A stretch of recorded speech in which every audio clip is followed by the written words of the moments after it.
Info मेरा नाम रीता चौधरी है। आशा करती हूँ आप सभी लोग स्वस्थ होंगे, अच्छे होंगे। ऐसे ही अपना और अपने परिवार वालों का ध्यान रखें, स्वस्थ रहें, अच्छे रहें, मस्त रहें। आज का वीडियो पेरिटोनाइटिस के ऊपर है। और पेरिटोनाइटिस पेरिटोनियल डायलिसिस में होने वाला मेन कॉम्प्लिकेशन है। और पेरिटोनियल डायलिसिस क्या होता है, हीमोडायलिसिस क्या होता है, इसके बारे में मैं अपने पहले वाले वीडियोज़ में बता चुकी हूँ। सभी इनके कॉम्प्लिकेशंस के बारे में ही बता चुकी हूँ। और इनके ऊपर अलग अलग वीडियोस भी हैं जिनको आप मेरे चैनल आरसी इन्फो पे जाके देख सकते हैं। तो पेरिटोनाइटिस के बारे में पढ़ते हैं। पेरिटोनाइटिस जो है ये एब्डोमेन में होने वाला एक मेन कॉम्प्लिकेशन है। ठीक है, अब ये कैसे होता है या एब्डोमेन किसे कहते हैं ये मैं बता दूं कि हमारा जहाँ पर रिब्स पाई जाती हैं दैट एरिया कहलाता है थोरेसिस रीजन। पैर जहाँ पाए जाते हैं वो एरिया लंबर रीजन में आता है। और थोरेसिस रीजन और लंबर रीजन के बीच का जो पार्ट है ये एब्डोमेन रीजन कहलाता है। ठीक है, तो एब्डोमेन रीजन में ही एक कैविटी पाई जाती है जिसे हम पेरिटोनियल कैविटी कहते हैं। और पेरिटोनियल कैविटी के ऊपर एक लेयर पाई जाती है जिसे हम पेरिटोनियम या पेरिटोनियम मेम्ब्रेन के नाम से जानते हैं। और पेरिटोनियम डायलिसिस में ये पेरिटोनियम मेम्ब्रेन या पेरिटोनियम ही आर्टिफिशियल किडनी या फिल्टर के रूप में काम करती है, जो टॉक्सिन्स सब्सटेंसेस को रिमूव करने का काम करती है ड्यूरिंग पेरिटोनियल डायलिसिस। ठीक है, यहाँ पे आज मेरा जो जिससे मैं समझाती हूँ ये बटन जो है प्रॉपर तरीके से काम नहीं कर रहा है, तो आज पिक्चर मैं ऐसे ही दिखा पा रही हूँ आपको। अब जानते हैं कि पेरिटोनाइटिस क्या होता है। तो अगर पेरिटोनियल डायलिसिस किसी भी पेशेंट की हो रही है दैट टाइम या नहीं भी हो रही है, लेकिन पेरिटोनियम कैविटी में या फिर आप बोल सकते हैं पेरिटोनियम में या एब्डोमेन की लेयर में इन्फ्लामेशन हो जाता है या कोई भी इन्फेक्शन हो जाता है, तो इसे हम क्या बोलते हैं, पेरिटोनाइटिस बोलते हैं। और ये इन्फेक्शन मेनली या तो बैक्टीरिया की वजह से होता है या फंगाई की वजह से होता है। यहाँ पर आप पिक्चर देख पा रहे होंगे, हमारी नॉर्मल डाइजेस्टिव सिस्टम जो होता है नॉर्मल तरीके से ऐसे होता है, लेकिन जब पेरिटोनाइटिस हो जाता है तब दूसरी पिक्चर में आप देख पा रहे होंगे inflammation of the peritoneum. Means peritoneum में इन्फ्लामेशन की होने की वजह से इस तरीके से हमारा डाइजेस्टिव सिस्टम दिखाई देता है, जैसा आप देख पा रहे हैं दूसरी पिक्चर में। यहाँ पर पेरिटोनियल डायलिसिस बताया है। और फिर मैंने साइड में ये बताया कि पुअर ड्यूरिंग पेरिटोनियल डायलिसिस के समय अगर पुअर हाइजीन यूज़ करते हैं, मीन्स ग्लव्स वगैरह नहीं पहनते, डायरेक्ट अगर हम कैथेटर वगैरह को लगा देते हैं बिना स्टेराइल प्रोसीजर के, या फिर हाइजीन बिना मेंटेन किए हुए, या कंटामिनेटेड इक्विपमेंट्स यूज़ करते हैं, तो क्या हो जाता है, इन्फेक्शन हो जाता है। और इसी इन्फेक्शन से बाद में यही इन्फेक्शन पेरिटोनाइटिस को क्रिएट करता है। अब आ जाते हैं types of peritonitis. Peritonitis mainly 3 प्रकार का होता है। फर्स्ट जो पेरिटोनाइटिस है वो प्राइमरी और स्पॉन्टेनियस बैक्टीरियल पेरिटोनाइटिस है, जो कि मेनली बैक्टीरिया की वजह से होता है। और ये मेनली लिवर डिजीज़ वाले पेशेंट को, जिन पेशेंटों में सिरोसिस हो जाता है। अब सिरोसिस क्या होता है इसके ऊपर भी अलग से वीडियो है, तो आप जाके देख सकते हैं चैनल पर। तो या तो लिवर डिजीज़ वाले पेशेंट को या फिर किडनी डिजीज़ वाले पेशेंट को इस तरीके की पेरिटोनाइटिस होती है। अब आ जाते हैं secondary peritonitis. Secondary peritonitis infection जो है ये क्या होता है कि एब्डोमेन की कोई भी लाइनिंग जो है, अगर थोड़ी भी इन्फेक्शन हो जाएगा तो वो इन्फेक्शन पूरी लाइनिंग में फैल जाएगा, जिसकी वजह से क्या होता है कि एब्डोमेन, या फिर आप बोल सकते हैं कि एब्डोमेन के अंदर पाए जाने वाला कोई भी ऑर्गन जो है ये क्या हो जाता है, रप्चर हो जाता है, जिसकी वजह से एब्डोमेन की कंडीशन या पेशेंट की भी हेल्थ कंडीशन क्या हो जाती है, बेकार हो जाती है। अब आ जाते हैं टर्शरी और sterile peritonitis. Sometime patient can get, sometime क्या होता है, देखो मैंने पिक्चर के थ्रू भी दिखा है। स्पॉन्टेनियस बैक्टीरियल पेरिटोनाइटिस में कॉम्प्लिकेशन है मेनली लिवर या किडनी फेलियर वाले पेशेंटों में ये स्पॉन्टेनियस बैक्टीरियल पेरिटोनाइटिस होता है। सेकेंडरी पेरिटोनाइटिस किन लोगों में होगा, जिसमें कि क्या हो जाए, डाइवर्टिकुलम क्या होता है, डाइवर्टिकुलम में क्या होता है कि हमारी एब्डोमेन के कोई भी एरिया में, मीन्स हमारी जो इंटेस्टाइन है उसकी कोई भी एरिया में इस तरीके का बल्ज उभार आ जाता है, उभार आने शुरू हो जाते हैं। और इन्हीं उभारों में से, मतलब जो जो ये पॉलिप्स दिखाई दे रहे हैं, इन्हीं उभारों में से कोई भी उभार फट जाए या 2-3 उभार फट जाए तो इसका जो फ्लूइड होता है वो चारों तरफ फैल जाता है, और फिर उससे क्या हो जाता है, इन्फेक्शन क्रिएट हो जाता है, जैसे हम डाइवर्टिकुला या रप्चर डाइवर्टिकुला भी बोलते हैं। तो एक तरीके से एब्डोमेन में जो एब्डोमेन की वजह से या एब्डोमेन की लेयर के कोई एरिया इन्फेक्टेड होके फटने की वजह से जो इन्फेक्शन होता है वो सेकेंडरी पेरिटोनाइटिस में आता है, ठीक है। या फिर एब्डोमेन से लगे हुए ऑर्गन फट जाएं, जैसे कि एब्डोमेन से अपेंडिक्स लगी होती है वो उसमें कोई इन्फेक्शन हो जाए उसकी वजह से वो फट जाए, ठीक है। तो सेकेंडरी पेरिटोनाइटिस के मेनली ये कॉज हैं। अब हम आ जाते हैं टर्शरी और स्टेराइल पेरिटोनाइटिस पे। यहाँ पर क्या बताया जा रहा है कि sometime patient get peritonitis without an infection. कई बार पेशेंट को पेरिटोनाइटिस होती है लेकिन इन्फेक्शन वो बिना इन्फेक्शन के होती है। That can happen if irritating fluid leak from gall bladder.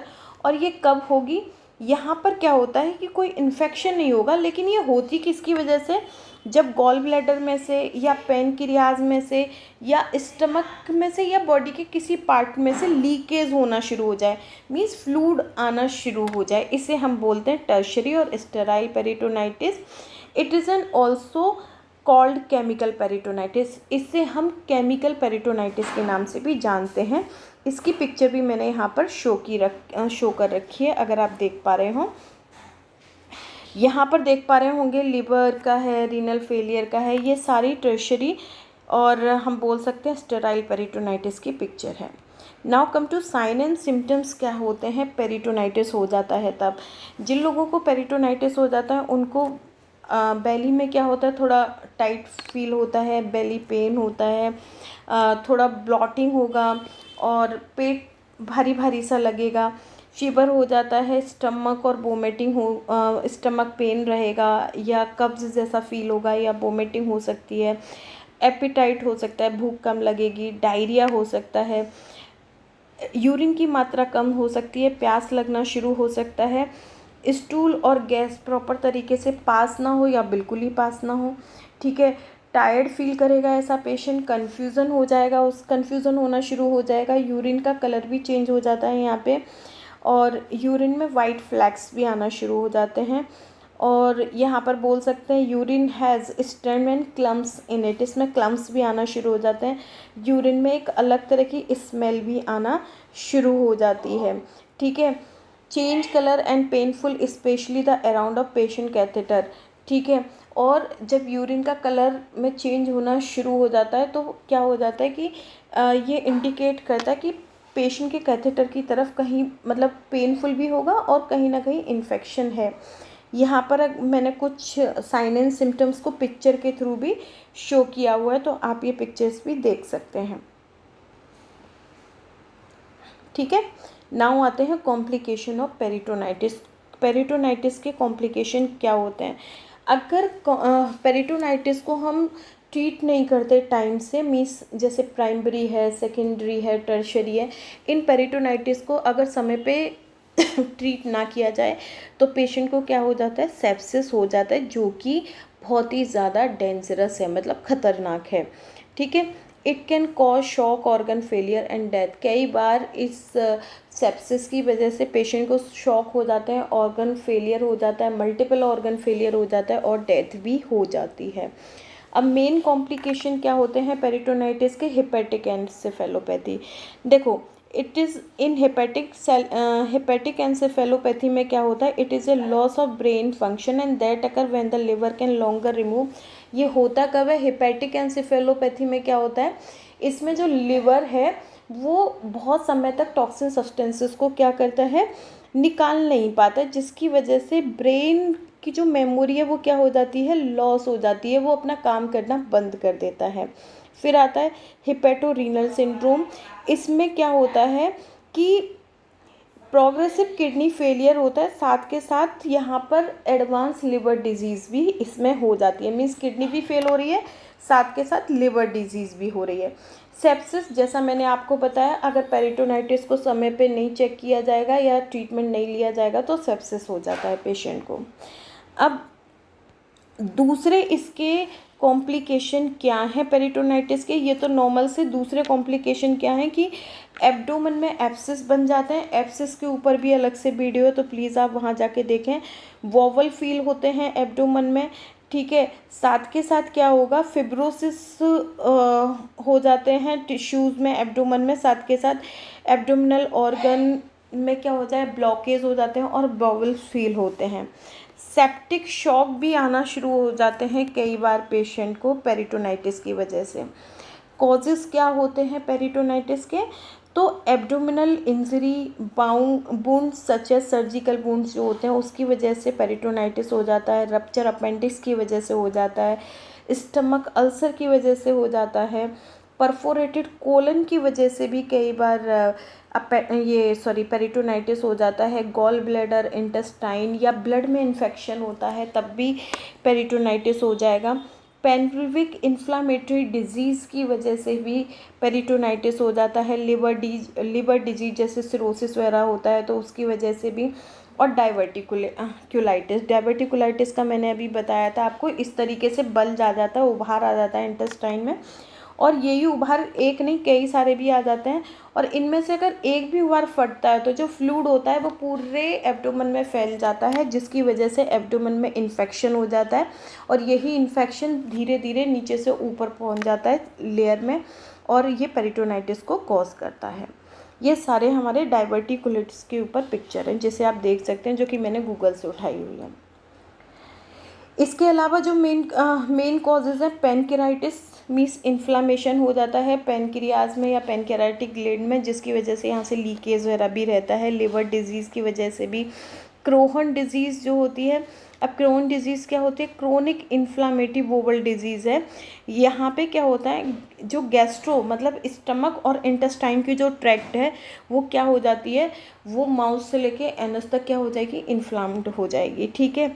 अब invasive medical procedure included treatment, कुछ ऐसे प्रोसीजर होते हैं जो कि ख़तरनाक नहीं होते, लेकिन जैसे कि किडनी फेलियर में कुछ ट्रीटमेंट होते हैं, सर्जरी होती है कुछ ऐसी, फीडिंग ट्यूब, उसकी वजह से भी मैनी टाइम्स पेरिटोनाइटिस हो जाता है। यहाँ पर मैंने दिखाया हुआ है स्टमक अल्सर की वजह से कैसे पेरिटोनाइटिस होता है।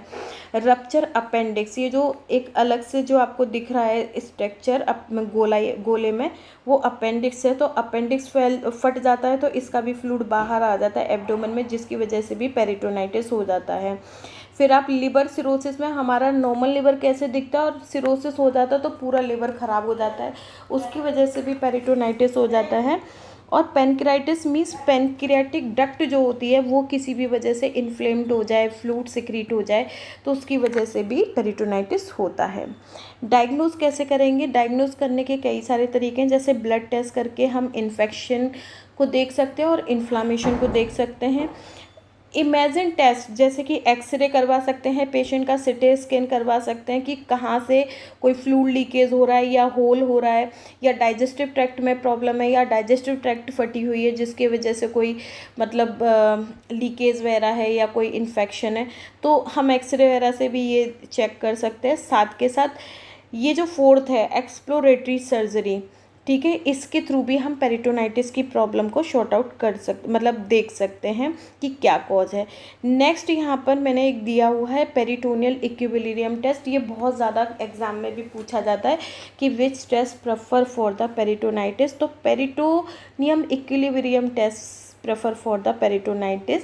ये नॉन इन्वेसिव मतलब ज़्यादा खतरनाक टेस्ट नहीं है, इसके थ्रू हम पेरिटोनाइटिस को डायग्नोज कर सकते हैं। इसमें हम ये देखते हैं कि हमारी पेरिटोनियल मेम्ब्रेन में क्या डिसऑर्डर हुआ है या और कोई डिसऑर्डर है, या फिर कितने, इसके थ्रू हम ये इस एक स्पेसिफिक टाइम में कितने टॉक्सिन्स, मतलब हम क्या करते हैं जैसे पेरिटोनियल डायलिसिस में डायलिसेट फ्लूइड देते हैं, उसके बाद उसे रोकते हैं, फिर ड्रेन कराते हैं, तो इस प्रोसीजर में सेम चीज़ें करते हैं, और स्पेसिफिक टाइम में ये देखा जाता है कि कितने फ्लूइड के साथ कितने टॉक्सिन्स रिमूव हुए हैं, उसके आधार पर हम पेरिटोनाइटिस की सीवियरिटी को जानते हैं। तो ये हमारा पेट टेस्ट होता है पेरिटोनाइटिस के लिए, ये पिक्चर के थ्रू भी मैंने आपको समझाया हुआ है। देन आते हैं प्रिवेंशन पे। सबसे पहली बात इसके लिए क्या मेन प्रिवेंशन है कि कैथेटर को जर्म फ्री रखना है, हाइजीन मेंटेन करना है, हाथों को धोना है जब भी आप किसी भी मतलब पेरिटोनियल डायलिसिस पेशेंट को टच करने जा रहे हैं, या खुद पेरिटोनियल डायलिसिस का पेशेंट अपनी डायलिसिस करने जा रहा है, ठीक है। और हाथों को अच्छी तरह से जो गाइडलाइन दी हुई है हाथों को फिंगर के बीच में और नॉर्मल जो गाइडलाइन दी हुई है हैंड वॉश करने की, वो सारे स्टेप फॉलो करने हैं। स्किन जो है कैथेटर के अराउंड की हमेशा साफ़ होनी चाहिए, एंटीसेप्टिक एवरीडे लगाएं, ठीक है। और जितना भी सामान है वो एक स्टोर एरिया में जो कि नीट एंड क्लीन होता है उसमें रखा होना चाहिए। हमेशा मास्क और ग्लव्स वगैरह बियर करें जब भी आप पेरिटोनियल डायलिसिस करने जा रहे हैं, ठीक है। Talk with dialysis care about the care of peritoneal dialysis catheter. अगर आपको कुछ भी डाउट है तो जो भी आपको पेरिटोनियल डायलिसिस सिखाने आए थे या फिर जो कर रहे हैं उनको, जो भी उनसे सीनियर है उनसे पूछना चाहिए कि अगर इस तरीके का इन्फेक्शन है तो कैसे शॉर्ट आउट कर सकते हैं, कैसे हम मेंटेन कर सकते हैं या कैसे हाइजीन मेंटेन कर सकते हैं। क्योंकि मेन रीज़न क्या है, गंदगी। अगर हम हाइजीन मेंटेन करना जान जाएंगे तो पेरिटोनाइटिस को एक अपनी तरफ से इसको काफ़ी हद तक कम कर सकते हैं। बाकी तो फिर इंटरनली क्या हो रहा है इसके लिए तो हमें आगे देखना पड़ेगा, ठीक है। ट्रीटमेंट क्या है पेरिटोनाइटिस का, देखिए पेरिटोनाइटिस के लिए यूजुअली हम एंटीबायोटिक ट्रीटमेंट देते हैं पेशेंट को। इसके अलावा अगर पेशेंट की कंडीशन काफ़ी थोड़ी सी सिक होती है तो उसको पेन किलर भी देते हैं, ठीक है। जैसे कि सेप्सिस वगैरह हो दैट सिचुएशन में तो पेन किलर भी चलता है, ऑक्सीजन भी चलती है, ब्लड ट्रांसफ्यूज़न भी होता है, ठीक है। ए पेशेंट है peritonitis which caused by peritoneal dialysis then doctor give medication. अगर कोई पेशेंट ऐसा है जिसको डायलिसिस चल रही हो तब भी उसे पेरिटोनियल डायलिसिस हो गया तो डॉक्टर क्या करता है कि डायरेक्टली एब्डोमिनल कैविटी के थ्रू ही सारे मेडिकेशन उसको दे देते हैं, ठीक है। सर्जिकल ट्रीटमेंट भी होता है कि many patient need emergency surgery mainly if their patient cause. बहुत सारे पेशेंट जिनमें कि क्या होता है, जो मैंने सेकेंडरी वाला आपको पेरिटोनाइटिस बताया था जिसमें कि अपेंडाइटिस या डाइवर्टिकुलाइटिस या स्टमक अल्सर वगैरह जिसमें हो जाते हैं, तो सेकेंडरी पेरिटोनाइटिस में बहुत सारे पेशेंट को हमें इमरजेंसी में सर्जरी देनी पड़ती है, ठीक है। इसके अलावा कहीं पर भी पेरिटोनियम मेम्ब्रेन के पार्ट ज़्यादा इन्फेक्टेड हो जाता है तो भी हमें सर्जरी करनी पड़ती है। इसके अलावा एक प्रोसीजर और है जिसमें हम क्या करते हैं कुछ केसेस में कि अगर कहीं एब्सेस हो जाते हैं तो वहाँ पर क्या करेंगे, in some cases an abscess is develop in the peritoneum that needs to be drain with the needle. अगर कहीं एब्सेस हो जाते हैं तो हम एब्सेस एरिया में क्या करेंगे, निडल को डालते हैं, ठीक है। और इसके बाद देखते हैं उसमें से जो भी मतलब पस वगैरह होता है उसे निकाल लेते हैं। लेकिन ये एब्सेस हम कैसे देखते जाते हैं, अल्ट्रासाउंड जो हमारे पास ऐसे समझ सकते हैं मशीन होती है जिसमें हम निडल डालते जाते हैं और मशीन मतलब जो एक्सरे मशीन होगी या अल्ट्रासाउंड मशीन होगी उसमें उस पिक्चर को देखते जा रहे हैं कि हमारी मशीन सही ढंग से सही जगह पे है या नहीं, और उस एब्सेस में से पस वगैरह जो होता है उसे निकाल देते हैं और जो पेरिटोनाइटिस की प्रॉब्लम है उसको शॉर्ट आउट कर देते हैं। यहाँ पर भी मैंने आपको दिखाया नॉर्मल पेरिटोनाइटिस में नॉर्मल ऐसा रहेगा पेट, लेकिन जब पेरिटोनाइटिस हो जाती है तो फ्लूइड ओवरलोड की वजह से इस तरीके से भी कई बार पेट दिखाई देना शुरू हो जाता है, फूल जाता है, ठीक है। अब इसके बाद यहाँ पर एक चीज़ और दिखाई है, एब्डोमिनल पेरिटोनाइटिस कई बार क्या होता है कि इंटरनली मतलब जैसे कि इंटरनली अगर इन्फेक्शन हो जाता है तो पेट में पानी भर जाता है क्योंकि वो निकल नहीं पाता, तो हम क्या करते हैं या तो कैथेटर के थ्रू या फिर एक टैपिंग प्रोसीजर भी सम टाइम, मोस्ट प्रोबेबली नहीं, सम टाइम क्या करते हैं एक टैपिंग प्रोसीजर के थ्रू इस पानी को निकालते हैं या फिर कैथेटर को ही सही करके इस पानी को निकाल सकते हैं, ठीक है। देन क्या बोल रहा है, फर्दर इफ़ द पेशेंट है परसिस्ट पेरिटोनाइटिस। लेकिन एक कई बार ऐसा होता है कि जो पेरिटोनाइटिस होता है वो परमानेंटली रुक जाता है। इन दैट सिचुएशन में हमें क्या करना होता है, पेशेंट के पेरिटोनियल कैथेटर को, जिसे हम टेंच ऑफ कैथेटर कहते हैं, परमानेंटली उसको रिमूव कर दिया जाता है और उसको फॉर ए टाइम बीइंग के लिए या तो हम कैथेटर डायलिसिस पे रखेंगे या फिर हम उसको हीमोडायलिसिस पे आने के लिए बोलेंगे। अगर हीमोडायलिसिस पे आने का ऑप्शन नहीं है तो फिर हमें उसको कैथेटर डायलिसिस पे ही रखना होता है। तो ये था पेरिटोनाइटिस के ऊपर पूरा वीडियो। अगर अच्छा लगे तो प्लीज़ लाइक करें, शेयर करें, सब्सक्राइब करना ना भूलें मेरे चैनल को। Thank you.